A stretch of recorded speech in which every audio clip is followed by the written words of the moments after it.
Oh, man, Easter. Thank you, Lord, for all you did for who went in the portal? Oh, sorry. Christmas, same thing. Thank you for, Lord, for who just went in the portal? Oh, okay. I have no opening statement. Coach, spring drills ended now. You didn't get the spring game, but how do you feel like did you get most things accomplished that you set out to get in spring? Yeah, I think we got it all accomplished. I was very disappointed that we weren't able to play the game and the autograph session and all that, because I really wanted to have both of them. I wanted the fans to be here, and then, once the night before they closed down all the activities before, and then driving in and the thunder and the lightning and all that, and then it was canceled. But I'll tell you that the answer on that is that we had elected, if the game was going to be canceled, not to practice in the indoor. We did that, and we got a kid hurt 2 years ago or 3. So I would not have said that. I think I said that in here to you guys. I would not have said that if I wasn't pleased at that point of where we were into spring. I think we got a lot accomplished, and we know a lot about our team.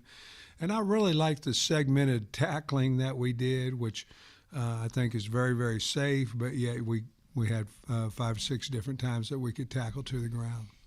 When we talked to you last time, you said you didn't know the exact number, but maybe 5 or so. But you've signed 5 players from the portal. Do you know about? Do you still have needs there? I mean, do you have a number now? Well, we're going to use our 85 scholarships, and it's still fluid, to be honest with you, about the 105 anticipation of the 105. You can do it 2 different ways. You can bring 120 into camp if you want, and cut 15 the day before the Alabama A&M game, but you're not giving them a choice. I think now if you're having some conversations with them guys who may not make the 105, at least you're giving them a choice to get in, to the portal. So we're kind of actively doing that now, and have this week.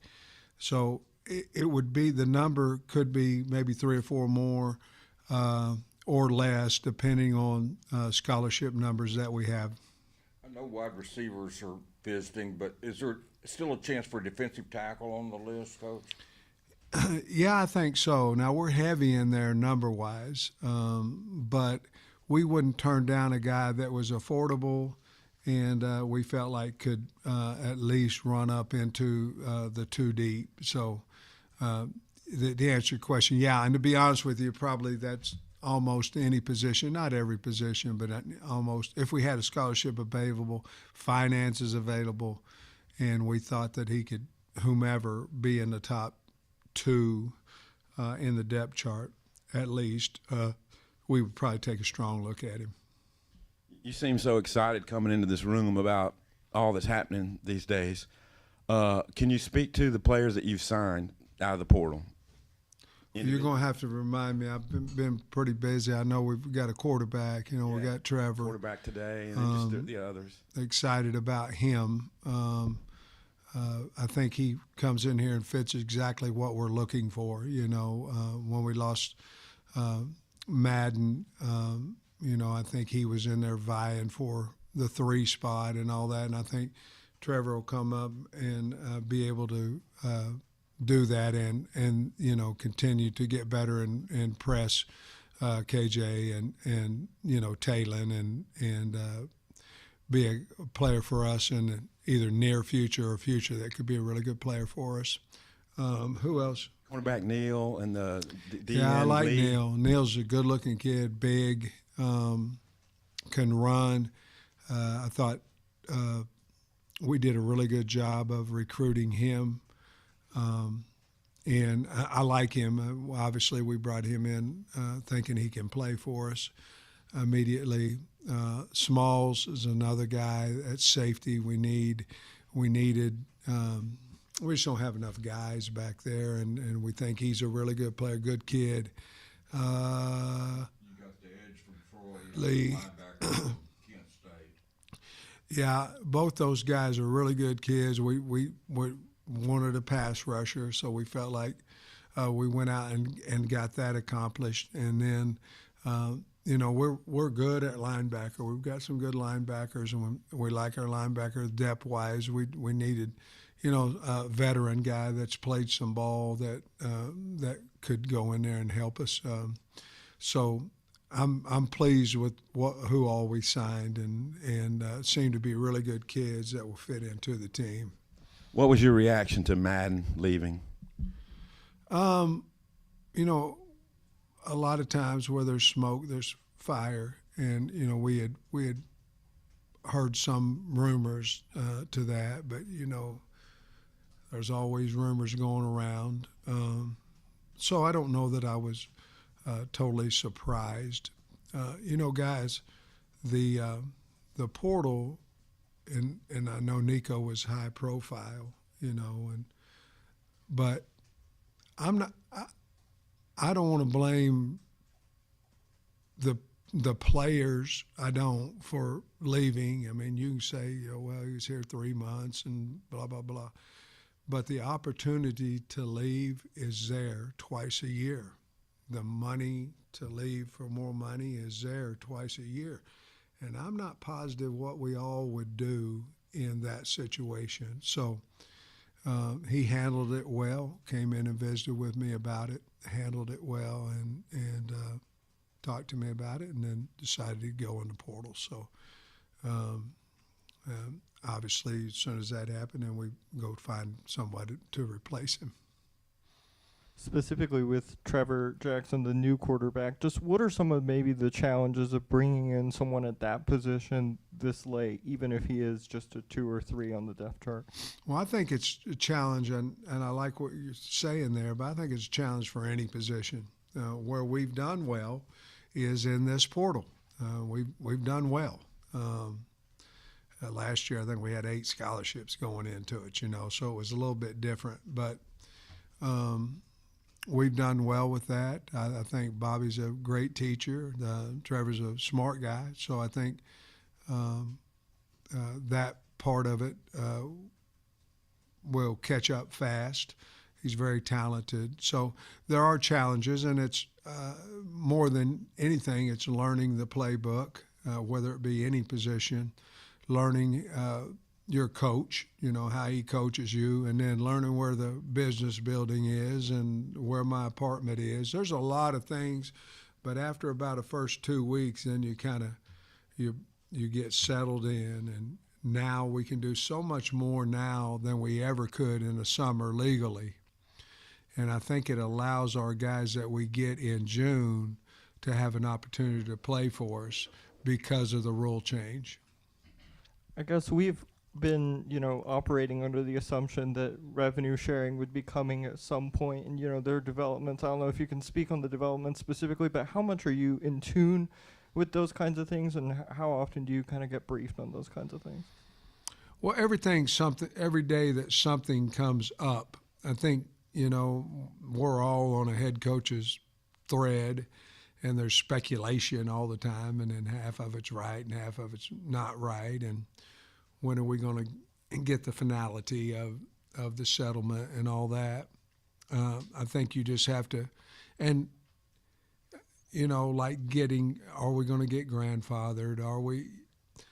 I think our league has said we're going to have 105, in it, and 85 scholarships. So that's what we've been working around for that, and so we get briefed every time something happens, and probably brief more than we think. Like, for instance, I'll tell you this: we felt like it might get done on the 7th. Then we felt like it might get done by tomorrow, and then, as we all know, that's been delayed a couple of weeks now. So we're operating on what the SEC tells us, and then we'll adjust when it's time to adjust. About the recruitment of Trevor, when did that start, and how fast did that move along? Well, I can't remember the date right now when we lost our other quarterback, but it started as soon as he hit the portal. And the ironic thing is that Bobby had recruited him when he was at A&M, and he was already in the portal, so it went really fast after that, and he's the only one that we spoke with and talked to about it. And then what else are you looking to get done in the portal? Well, the number one thing is keep my own players. You know, that's when it's hard to sleep at night. So I'm waiting for Friday at midnight. Number two thing is that we've got some needs in different spots that obviously I think Otis had mentioned that we've got some guys coming in. So we're trying to just get our roster spot to 85 because we know at that point we're done. So we'd like to get to 85, and we're not quite there right now. And then NFL draft ramping up. Have you been in contact with any of your guys? You know, I text 8 or 9 of them and just told them how much we all appreciate them and what they did for University of Arkansas. And Landon Jackson actually has a draft get-together tonight in Texarkana, and we're going to fly down there, myself, Deke, and T. Will and Charlie Williams, and we're going to fly down there and be a part of it. And those are always so much fun. If you guys have never been into one of those, it's just you're sitting around talking, and then all of a sudden here comes a phone, and if it's important people answering it, then it amps up, and then about 5-7 minutes later, the name goes across the front of it. I can remember a few years back whenever I went to Minneapolis and Chanhassen and was at Frank's. And that's exactly what happened. And then we went outside and we were talking. Frank and I was talking, and Isaiah Wilson texted me Patriots. And so that was pretty cool. I had a 20 and a 23 back to back. That was a lot of fun. So we're looking forward to celebrate and have a good time tonight. And hopefully he'll get drafted. He deserves to get drafted tonight, so hopefully he will. Sam, from your seat, just what are the biggest frustrations in your eyes with just how the portal and everything's set up right now? Things that you wish that you could go in and, if you were in charge, change? Two portals. Again, I don't. You're having spring ball for a lot of reasons. One of them is to get better. One of them is to know who you have on the team, the players to know who's on the team, who they can trust. And then the portal opens after spring. Again, I don't blame the kids for it because it's opportunity for them, but I'm not for sure that if you're going to have a spring portal that's good for anybody. To me, you'd have it during that break. Sometime January 2 to 12 is what I've heard. Hopefully they'll do that. But the biggest challenge is that you improve, and then what does that mean? Well, my money should improve. Well, you just signed a contract in January, and we may not have the money available, you know what I mean? So it's just a constant part of fighting that. And I want to be able to pay the players, but I also want to know what my team's supposed to look like after spring ball. My count was off. I've got you at 86. Or maybe utilizing half scholarships or anything like that. We haven't yet because I don't think we're allowed to until July. But no, your count's probably not off. It's probably just not current. And so when we get out of this meeting, it may current up a little bit more. So it's not, you were right. It's just, you're just not, you don't know yet. So at cornerback, obviously Neal's the latest addition. I was wondering if he would be a guy that would also look at nickel, but I find it a little interesting. You brought in Walker, Young, Neal, Davila, who was a top 10 JUCO player nationally. Doesn't look like you just like went out and got a guy, but you like really tried to establish a lot of competition there. Was that the thinking with bringing in so many veteran guys that have played a lot of football? Yeah, and then, Trey, you have to think about which one of those guys, if they're not starting at corner. You know, you look at a board and you're going, man, we need to be too deep. And that's true. But if my third best corner is my best or my backup boundary safety, you understand what I'm saying? So we brought in body types that were strictly corner, and then we brought in body types that were corner, boundary safety, hog, as you mentioned. And where we were depleted was the secondary. And so we wanted to be right of whom chose us and who we chose, but we also wanted to make sure that, you know, look back at Hudson Clark. And Hudson Clark, I mean, he caught a lot of hell, you know, while he was here, and he saved us in so many ways. But, you know, it was corner, it was safety, it was, you know what I mean? And he had a lot of value. And so that was our thinking, to bring in some true corners, and then some guys that were corners who could also play another position. And so that's where we're at right now. We'll kind of figure a little bit more of that out in over the summer and then spring, or excuse me, fall camp. What stroke of midnight Friday? What is it an exhale? Is there champagne? You light up a cigarette? I don't know. You know, I can't tell you how many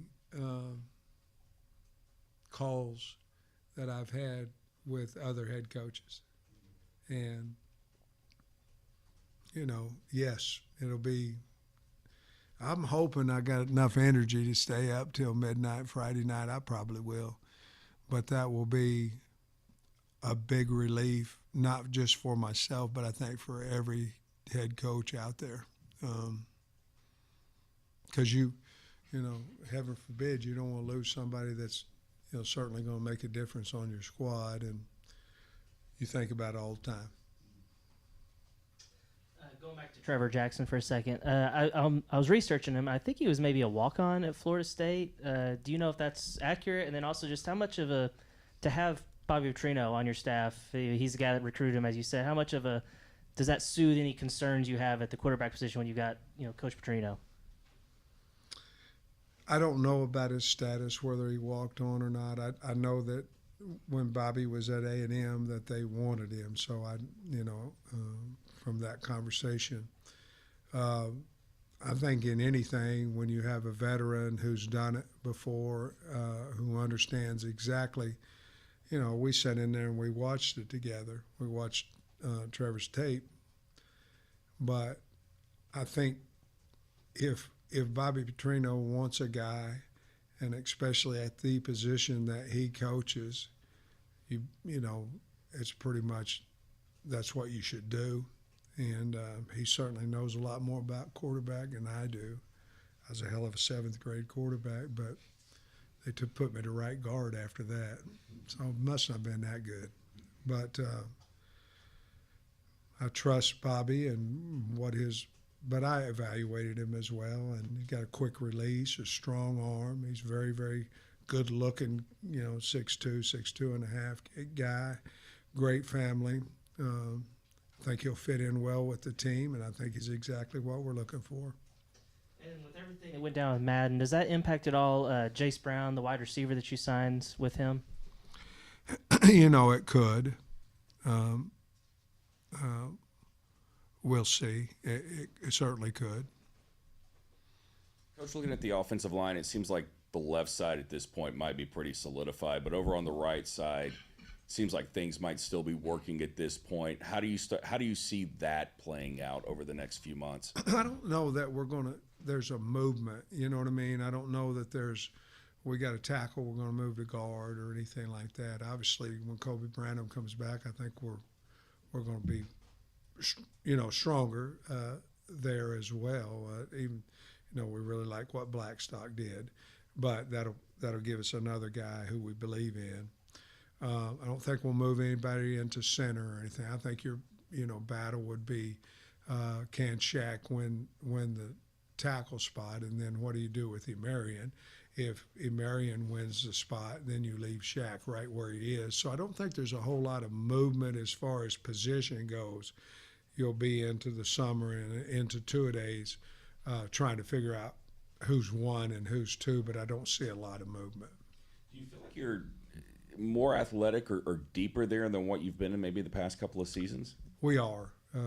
We definitely are. And I think once we hone in on these are our 7, 8 guys, I think we'll even be better. But yeah, I think we're a lot deeper there. We're a lot bigger, a lot stronger, and we have more veteran guys who have played than what we have in the past. Going back to when you were talking about Madden at the beginning, you mentioned that there were rumors that kind of spurred up that he might leave. When you start hearing those rumors or things start getting back to you, do you and your staff approach the player at that point, or do you let them come to you? And how much of a recruiting pitch do you have to lay on when that kind of thing happens? Normally not, because there's so many rumors about so many guys. Normally not, because sometimes you can make a mountain of a molehill. Sometimes it's true. Sometimes guys change their mind and all that. But no, I mean, what we found pretty much, if a guy wants to go in the portal, he's going to go, and he already knows where he's going. He knows what he's going to make. So at that point, words they don't come out green, and at that point you probably lost them at that point. And so we just tried not to make a mountain out of a molehill. Coach the guys like we should coach them, and be respectful and try to get them better. And if it happens, it happens. At that point, if you want them to stay, you certainly try to talk them out of it and talk to them about their position coach, what the scheme can do to develop them, and all those type things. But if they've made up their mind to leave, they're going to leave. Coach, appreciate you. All right, guys.